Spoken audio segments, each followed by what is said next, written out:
Talking about visionaries, so I've shown you Thomas Edison. Now I'll show you another visionary, Thomas Sydenham, who is responsible for basically codifying English medicine.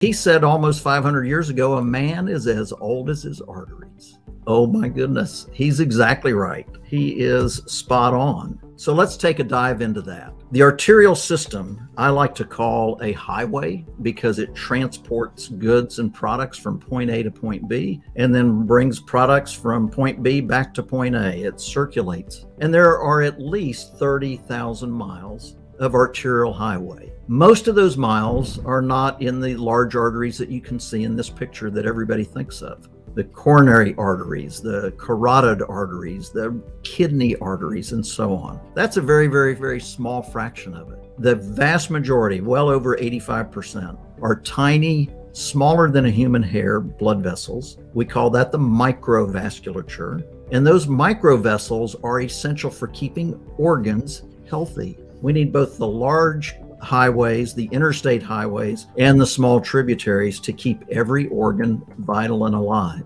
If the large blood vessels to the brain are damaged by plaque rupture or plaque erosion, you get a stroke. Dramatic, abrupt onset. On the other hand, if you nibble away at the little tiny blood vessels over a period of years, you start to be forgetful and start to repeat yourself. And all of a sudden your family's asking the doctor, is dad okay? And that's most dementia is a microvascular problem. We'll tie the two together as well in this talk. How does macrovascular disease, large vessel disease, influence small vessel disease? In the heart, if the large coronary arteries, the ones that get stented and bypassed, if those are where the plaque rupture occurs, that's the acute heart attack. Again, I said in the opening that half of all coronary artery disease patients, their first symptom is either their heart attack, which is from plaque rupture and erosion, or sudden death, which is also from plaque rupture and erosion. And all of that goes back to inflammation. Inflammation is what we're going to continue to talk about. If the small vessels in the heart are slowly nibbled away at, that leads to heart failure, which is a growing part of the pandemic. Almost 100,000 people in 2018 died of heart failure. In the kidney system, if the small blood vessels are affected, you get kidney failure. Totally preventable in the vast majority of people,